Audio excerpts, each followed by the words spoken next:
Me han preguntado cuál es el femenino de pobre. Bueno, en nuestro idioma, o por lo menos en el DRAE, no figura el sustantivo femenino de pobre. Claro que alguien me podría decir, oiga, pero en el DRAE está pobra, ¿no?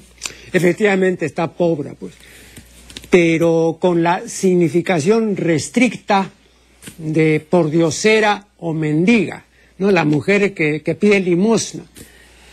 Esa es la pobra, según el lexicón oficial. Entonces, en sentido estricto, pobra no es el femenino de pobre. Sin embargo, para Alonso Carrió de la Bandera, alias con color corvo, pobra sí es el femenino de pobre. Y en tal virtud la usa él en su libro titulado El Lazarillo de ciegos caminantes. Con color corvo, era el seudónimo, el sobrenombre, ¿no? Era o fue un escritor español del siglo XVIII. César Vallejo nunca dijo pobra, pero sí póbrida.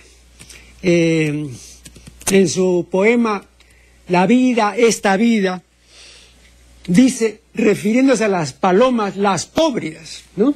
Con el mismo sentido afectivo, condescendiente, casi tierno, que podríamos decir hoy, las pobres palomas, ¿no? Bueno, póbrida, según Vallejo. A propósito de este poema de Vallejo, si ustedes lo leen con detenimiento, podrán comprobar, y además si cotejan las diversas ediciones que se han hecho de la poesía completa de Vallejo, podrán comprobar que hay un verso que tal como está es completamente incomprensible, ¿no? Y dice el verso, cabe los albañales, así, cabe los albañales. Pero aquí cabe está con V.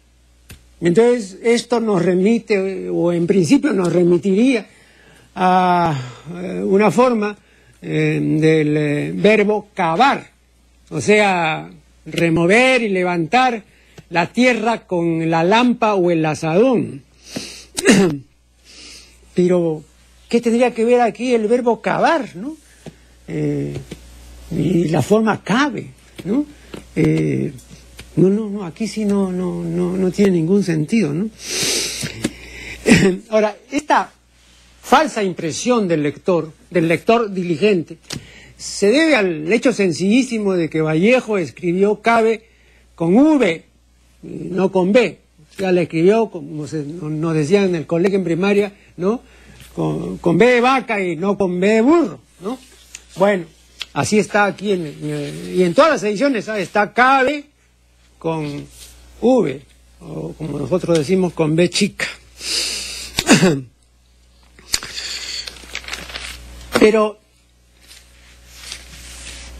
esto se debió a un error de Vallejo, que debió escribir en este caso cabe con B y no con V. Claro que si vemos nosotros cabe con B, con lo que llamamos B grande, entonces inmediatamente diremos, ajá, está usando el verbo caber, ¿no? O sea, poder contenerse una cosa dentro de otra, eso es caber. Pero una lectura atenta nos lleva a la inmediata conclusión de que aquí el verbo caber no tiene nada que ver. Aquí sería absolutamente impertinente el verbo caber. Entonces, ¿de qué se trata? Porque, repito, este error no ha sido corregido en ninguna de las principales ediciones de la poesía completa de César Vallejo. Este cabe con B no tiene nada que ver con el verbo caber, sino que es una preposición que significa junto a o cerca de. Entonces, cuando Vallejo dice cabe los albañales, lo que quiere decir es cerca de los albañales o junto a los albañales. ¿no? Bueno, en ninguna edición que yo conozca hay una nota indicativa de que ese es el sentido en que usó Vallejo el término, y que o le hicieron decir cosa que no creo, ¿no? Porque así figura en los originales, ¿eh?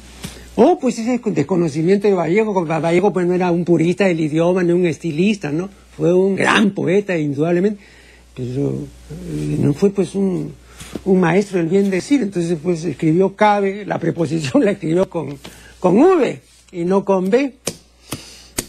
Bueno, es increíble que los principales vallejistas no hayan reparado en este hecho patente y cierto.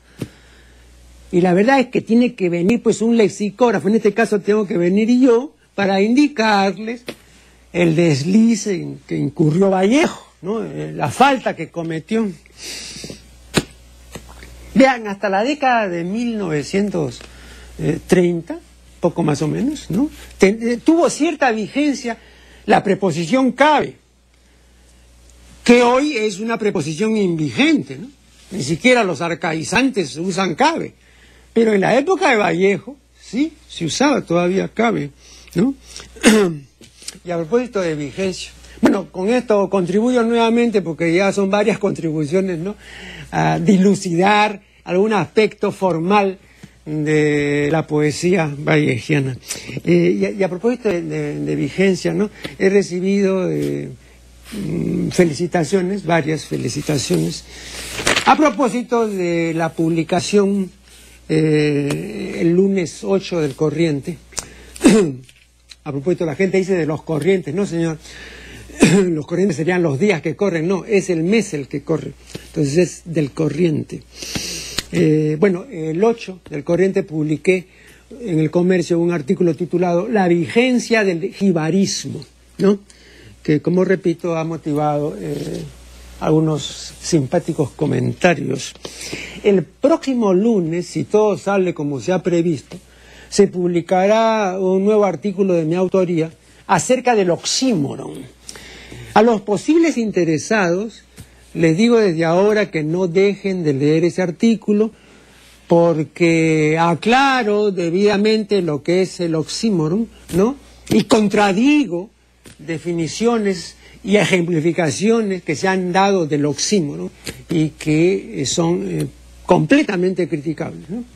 Pero pongo varios ejemplos, ¿no?, y cito pues a gente que realmente sabe, ¿no? Por ejemplo, Fernando Lázaro Carreter, ¿no?, un ejemplo, ¿no? Bien, ya que para no salirnos del tema de Vallejo, en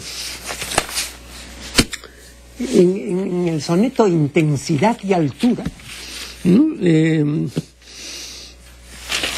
leemos lo siguiente. Estos son los versos finales. Dice Vallejo: vámonos, vámonos, estoy herido. Vámonos a beberlo, ya, etcétera, ¿no? Vámonos, vámonos, estoy herido. Este soneto de Vallejo es de 1937. En 1907, Juan Ramón Jiménez, aquí tengo la cita textual, dice: vámonos al campo por Romero, vámonos, vámonos, por Romero y por amor. Entonces, en la balada primaveral, Mañana de la Cruz.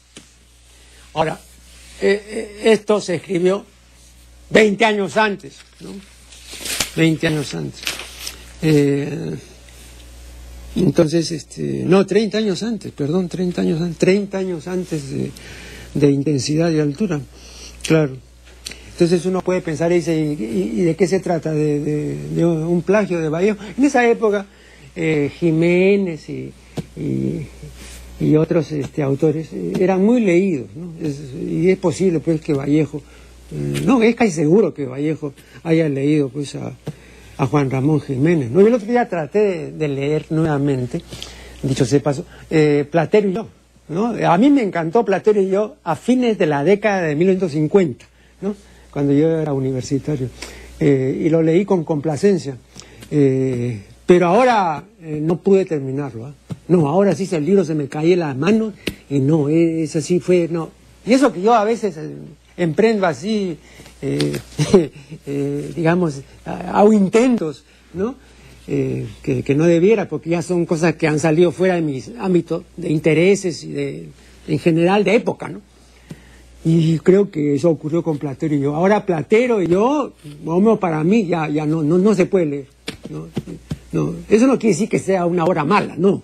Quiere decir que ya está fuera de época, ¿no? Del burrito y la parte, digamos, campestre y los diálogos y todo. No, ya eso sí, ya no. Bueno, este es otro caso, repito, ¿no? De intertextualidad. Acá tampoco Vallejo plagió a Jiménez, ¿no? En absoluto. Pero yo por ahí, pues, vámonos, ¿no? Y entonces también, vámonos, ¿no? Eso siempre ocurre, ¿no? Este soneto de Vallejo, recuerdan ustedes que comienza diciendo, quiero escribir pero me sale espuma. Esta es lo que González Vigil llama una reelaboración personalísima, pero en realidad es una intertextualidad clarísima. Esa reelaboración personalísima es de González Vigil, ¿no? De un poema de Lope, ¿no? De un poema de Lope que dice, quiero escribir y el llanto no me deja. Sobre esta base, Vallejo dijo posteriormente, quiero escribir pero me sale espuma, ¿no? Tampoco no es plagio, es intertextualidad. Vamos a hacer acá el primer corte y ya regresaremos.